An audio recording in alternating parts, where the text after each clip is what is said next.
Me llamo Friedrich Hartmann, cabo segundo de la Wehrmacht. Y esto es lo último que escribo antes de que el frío me mate, o algo peor lo haga por él.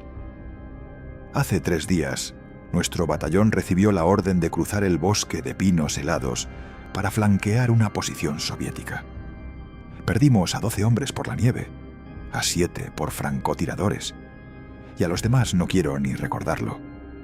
Todo comenzó cuando excavamos trincheras en un antiguo claro, que los lugareños llaman el diente del lobo. La tierra estaba extrañamente blanda bajo el hielo, como si alguien la hubiera removido hacía poco.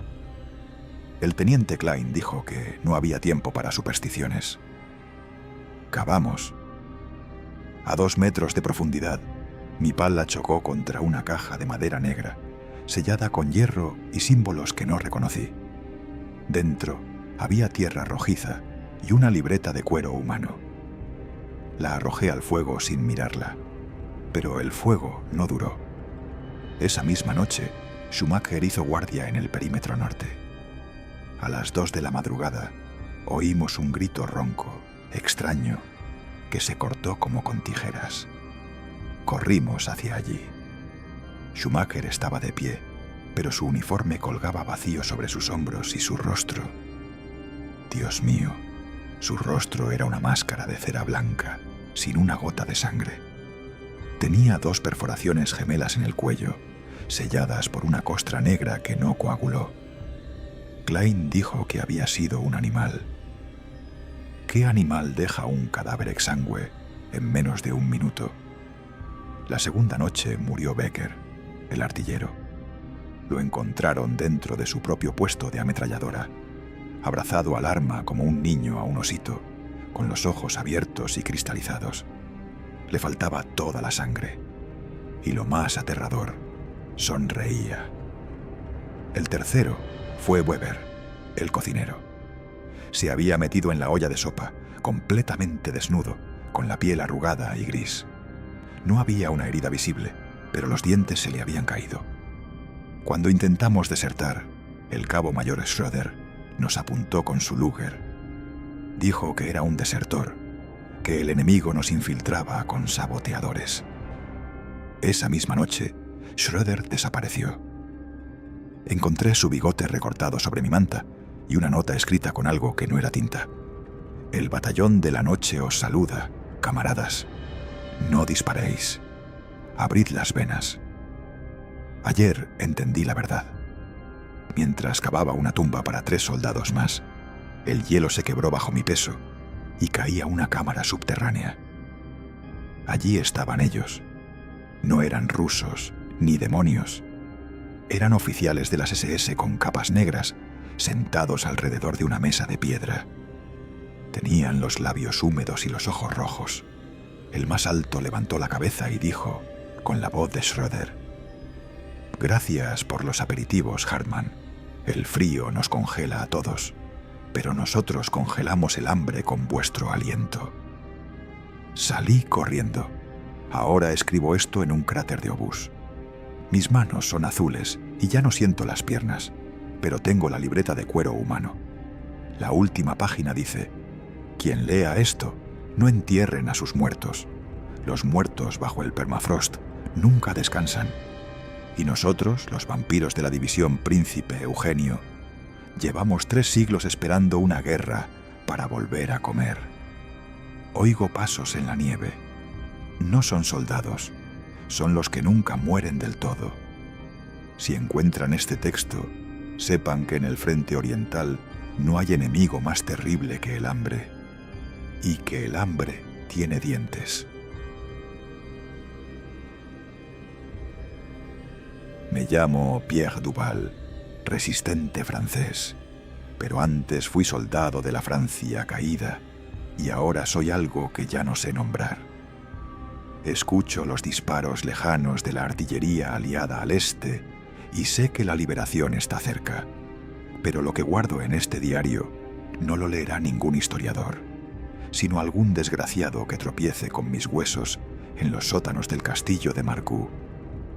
Todo empezó la noche del 9 de junio. cuando mi célula recibió un mensaje cifrado desde Londres.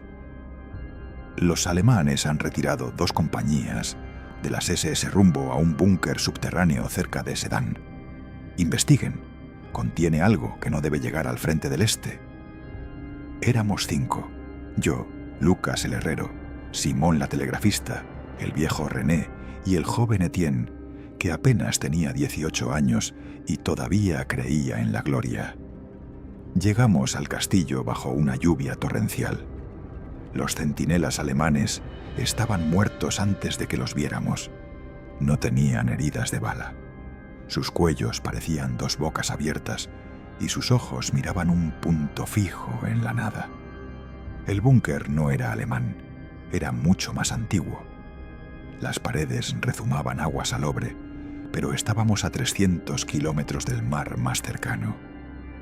Bajamos por una escalera de caracol de piedra negra, como de carbón pulido, y el aire se volvía más denso, más tibio, con un olor a cobre y a algo cocido.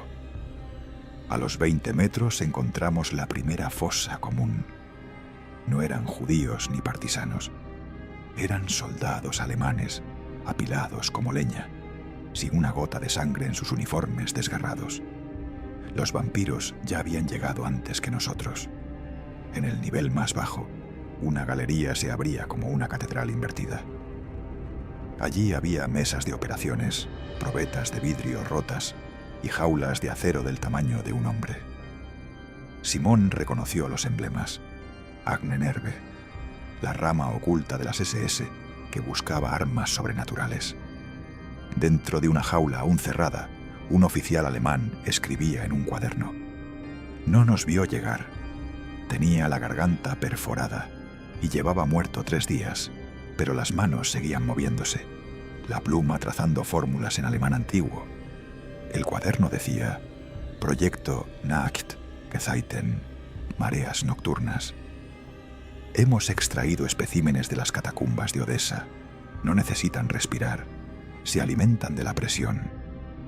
Si los sumergimos en un campo de batalla, la sangre de los caídos fluye hacia ellos como atraída por un imán. El problema es que no distinguen entre amigos y enemigos, ni entre vivos y muertos. Etienne se acercó a una de las jaulas. Dentro había una sombra que no ocupaba espacio, pero que de repente lo ocupó todo.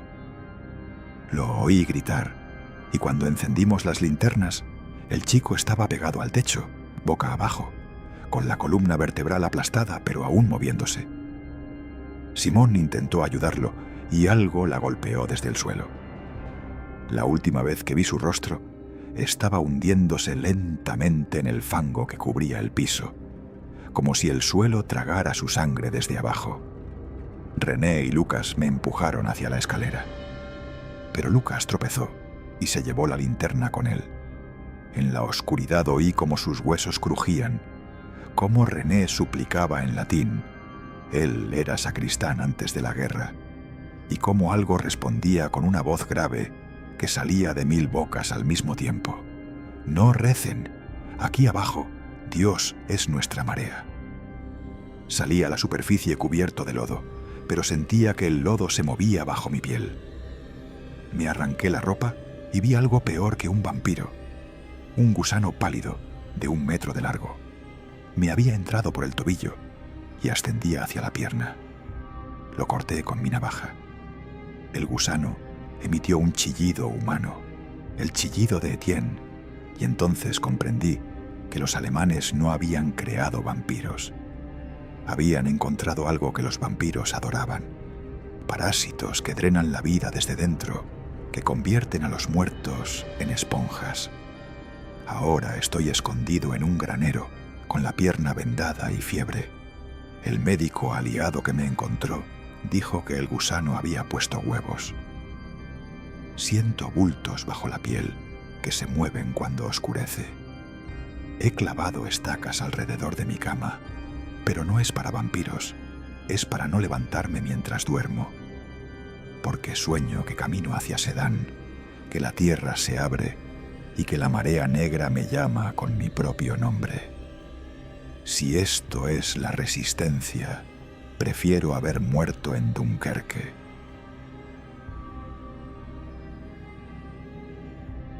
Me llamo Klaus Brenner, teniente de la Wehrmacht, y soy el único superviviente del pelotón encargado de destruir los archivos del castillo de Bran. Nadie me creerá, pero si alguien encuentra este pergamino cosido a mi piel, sepa que los vampiros no son leyenda.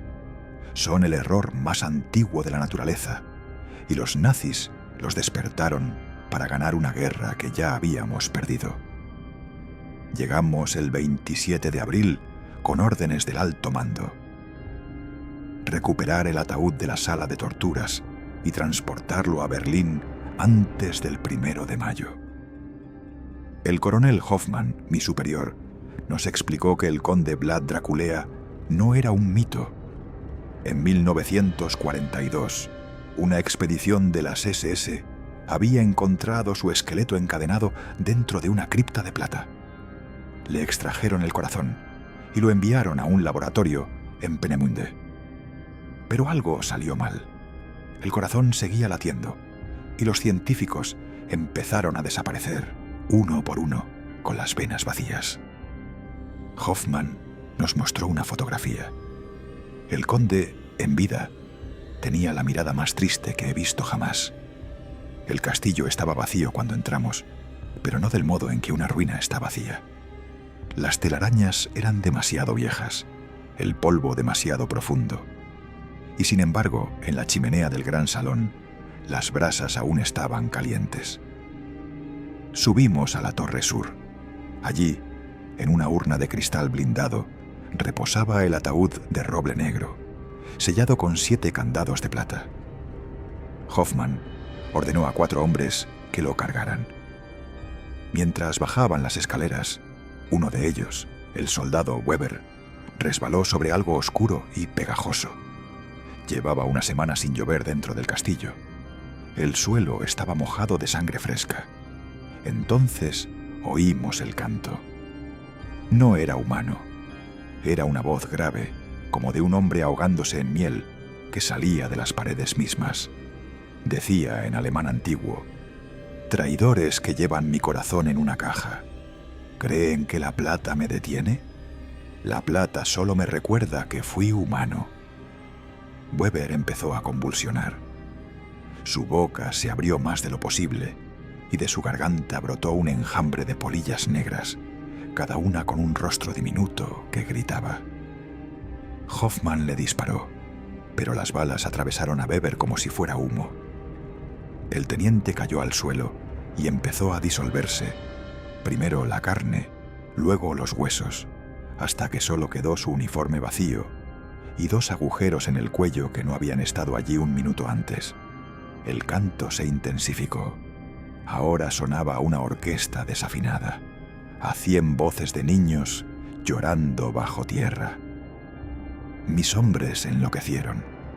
El cabo Smith se arrancó los ojos y comenzó a cantar en latín, repitiendo palabras que no aprendió en la escuela.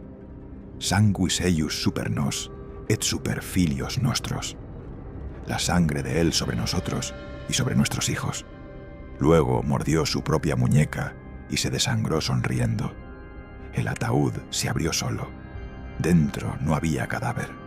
Había un corazón suspendido en el aire, latiendo lentamente, y alrededor de él, flotando como satélites, los anillos de plata que los SS le habían arrancado al conde.